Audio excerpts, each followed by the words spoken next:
जय हिंद दोस्तों। चलिए दोस्तों बात करते हैं इस एक और क्वेश्चन के बारे में। इस क्वेश्चन में एग्जामिनर ने कहा है the population of a vultures in a particular locality is decrease by a certain rate in of interest compounded annually if the current population of vulture be 29160 and the rate and the ratio of decrease in population for second year, the third year be 10:9, what was the population of vulture 3 year ago। यानी कि examiner ने क्या कहा उसने कि एक locality के अंदर कुछ वल्चर्स हैं यानी गिद्स हैं, उनकी हर साल ना पॉपुलेशन डिक्रीज होती है। तो उसने कहा कि अगर करंट में उनकी जो पॉपुलेशन है वो 29160 है, तो आज से 3 साल पहले उसकी पॉपुलेशन कितनी होगी। तो देखिए बट एग्जामिनर ने मुझे साथ में यहाँ पर दे रखा है कि 2 साल पहले जो थी, 2 साल में जो उसकी पॉपुलेशन थी सेकेंड ईयर में जो थी वो 10 थी, तो थर्ड ईयर में कितनी हो गई है आपकी 9 हो गई है। यानी कि इसका मतलब एक हर साल घट रहा है। परसेंटेज निकालेंगे तो 1/100 इंटू में 1/10 इंटू में 100 करेंगे तो हर साल जो डिक्रीमेंट आ रहा है वो 10% का आ रहा है। कितने का आ रहा है? 10% की गिरावट आ रही है। चलिए इसको सॉल्व करते हैं। रेट ऑफ इंटरेस्ट मिल गया। अगर स्टार्टिंग में 10 थे, 100 वल्चर थे, तो एक साल बाद वो कितने हो गए? 90।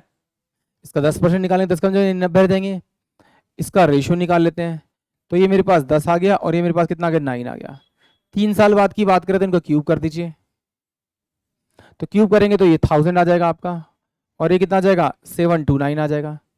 अब करंट में कितने? 729 मेरे अकॉर्डिंग है, बट एग्जामिनर कह रहे 729 नहीं है भाई, ये कितने 29160 है। तो इसे किससे मल्टीप्लाई करना पड़ेगा आपको? 40 से। जिससे आप इसे मल्टीप्लाई करें उससे मल्टीप्लाई कर दीजिए, तो इसका मतलब क्या आ जाएगा आपके पास में? 40,000 आपका आंसर आ जाएगा। यानी कि ऑप्शन जो सी होगा वो इस क्वेश्चन के लिए करेक्ट होगा। चलिए एक बार फिर भी देख लेते हैं। चलिए अब एग्जामिनर ने क्या कहा है यहाँ पर? करंट में कितना था उसका? 29160 था, ये था करंट में। अब क्या जाना? 3 साल पीछे जाना है, तो हर साल कितना कम हो गया होगा? 10% कम हो गया होगा। मान लेते हैं कि 3 साल पहले जो पॉपुलेशन थी वो x थी, तो ये 10% कम हुआ तो कितना होगा? 90/100 हुआ होगा फर्स्ट ईयर। फिर जो टोटल अमाउंट होगा अगले ईयर, फिर वो 90/100 हुआ होगा।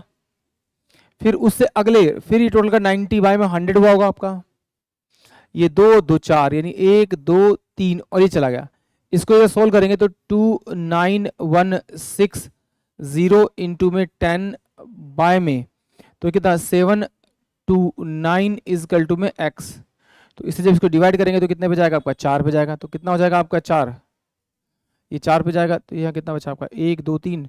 तो ये कितना बचा आपका? ये 3 और 2 2 और जाएगा ऊपर आपका ये 2। तो कितना हो जाएगा आपका? 4000। तो 40,000। 1 2 3 4 40,000। यानी कि ऑप्शन जो सी होगा वो इस क्वेश्चन के लिए करेक्ट होगा। आई होप आप सभी को क्वेश्चन समझ में आया होगा। जय हिंद, जय भारत।